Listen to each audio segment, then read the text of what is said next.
لے لیا، چند عرصہ گزرا تو اللہ نے والدہ کو لے لیا، پھر پرورش پانے والے چاچا تھے اللہ نے ان کو لے لیا۔ قدم بہ قدم اللہ نے خود ہمارے نبی کی تربیت کی، قدم بہ قدم۔ قربان جاؤں، جب ہمارے نبی 56 سال کی عمر ہوئی، آپ علیہ السلام ابوا کے مقام سے گزر رہے، ابوا کے مقام سے گزر رہے جہاں آپ صلی اللہ علیہ وسلم کی والدہ محترمہ کی قبر تھی۔ جب وہاں پہنچے، آسمان کی طرف چہرہ کرتے ہیں، آسمان پر چہرہ کر کے اللہ سے پوچھتے ہیں، اے اللہ میری ماں، اللہ میری ماں۔ اس سے پہلے جس نے اپنی ہوش میں ماں کو دیکھا نہیں، باپ پہلے چلے گئے، والدہ بعد میں چلی گئی، تربیت پالے والے سارے چلے گئے، قدم بہ قدم تربیت کرنے والے جہاں اللہ خود موجود۔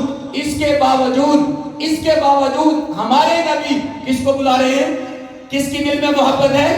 اپنی ماں کی محبت ہے، اور اپنی امت کو یہ سبق دے کے جا رہے ہیں کہ دنیا میں اس سے عظیم ہستی کوئی نہیں ہے، اس سے عظیم ہستی کوئی نہیں ہے۔ اپنی ماں کی عزت کرنا سیکھو۔ آپ صلی اللہ علیہ وسلم کی، آپ علیہ السلام کی عزت، آپ صلی اللہ علیہ وسلم کو پالنے والی حضرت حلیمہ، ایک دفعہ آپ علیہ السلام بیٹھے ہوئے تھے، اماں حلیمہ آ گئی، سارا مجمع لگا ہوا تھا، آپ نے دیکھا بوڑھی عورت آئی، آپ جلدی سے اٹھے، اپنی چادر بچھائی، چادر بچھا کے آپ ان کو بٹھایا۔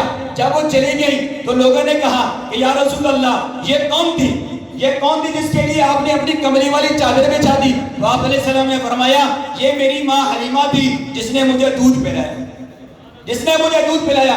ایک دفعہ ایک جنگ کے موقع پر آپ کے صحابہ نے ایک قبیلے پر قبضہ کر لیا، وہاں کا مال غنیمت اکٹھا کیا، مال غنیمت لا کے، قیدی لا کے آپ علیہ السلام کے سامنے پیش کر دیے۔ تو آپ صلی اللہ علیہ وسلم ابھی بیٹھے تھے، تھوڑی دیر کے بعد ایک عورت آتی ہے، وہ کہتی ہے آپ علیہ السلام کے گارڈوں کو، جو آپ کے باڈی گارڈ وہاں موجود تھے، کہ محمد صلی اللہ علیہ وسلم کو ملنا چاہتی ہوں۔ آپ علیہ السلام ان کو بلایا اور ان کے لیے چادر بچھائی اور اپنے کانوں کو ان کے لبوں کے قریب کر لیا۔ صحابہ کہتے ہیں ہم سننے لگے، ماذا یتکلم برسول اللہ صلی اللہ علیہ وسلم، کہ ہمارے نبی کیا بات کر رہے ہیں، ہمارے نبی کیا بول رہے ہیں، لیکن کوئی بات سمجھ میں نہ آئی۔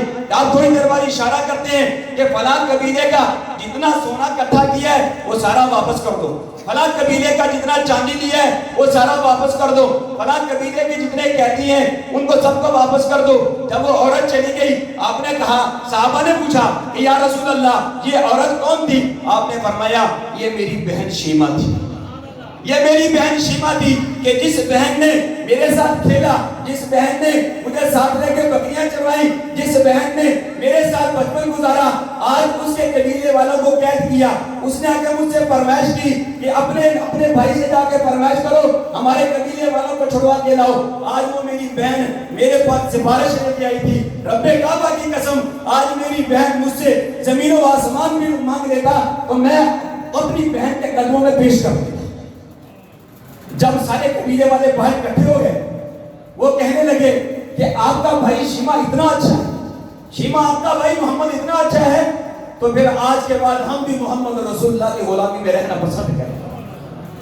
یہ سبق ہمارے لیے ماں کا ایک پہلو دے کے گئے، پھر بہن کے لیے ہمیں ایک چیز بتا کے گئے کہ میرے بھائیوں، آج ہمارے گھروں کے اندر ماں کے ساتھ کیا ہو رہا ہے، آج ہماری بہنوں کے ساتھ کیا ہو رہا ہے۔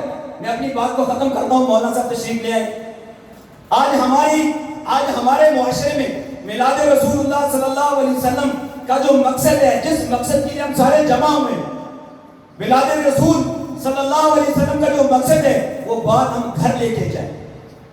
یقین مانیں کہ اگر ہم اپنی بہنوں کو جہیز دے دیں، مسجدیں بنا دیں، مدرسے بنا دیں، بڑے بڑے لوگوں کا خیر کے کام کر دیں، اگر کسی صاحب حق کا حق نہ دیا، آپ 2 ایکڑ میں مسجد بنا دو، 3 گنا مسجد بنا دو، نمازیوں سے بھر دو، مدرسوں کو بچوں سے بھر دو، ان کے لنگر جاری کر دو، لیکن اگر جس بہن کا 1 مرلہ زمین حق بنتا ہے، جب تک اس کا حق نہیں دو گے، یہ مدرسہ تمہیں جہنم سے نہیں بچا سکے گا۔ یہ میرے نبی کا پیغام ہے، یہ میرے نبی کی ولادت ہے، یہ ولادت کا مقصد ہے، یہ ہمارے نبی صلی اللہ علیہ وسلم کا میلاد ہے۔ جب تک آپ بھائی کا حق نہیں دیں گے تو یہ اعمال آپ کو جہنم سے نہیں بچا سکتا۔ تو میرے بھائیوں یہاں جانے سے پہلے ہم یہ نبی علیہ السلام کا پیغام لے کے جائیں کہ ہمارا کھانا، ہمارا پینا، ہمارا اٹھنا، ہمارا بیٹھنا، ہمارا چلنا، ہمارا پھرنا، وہ سارا کا سارا نبی علیہ السلام کی سنت کے مطابق ہو جائے۔ اللہ پاک سے دعا ہے اللہ ہم سب کو عمل کرنے کی توفیق عطا فرمائے۔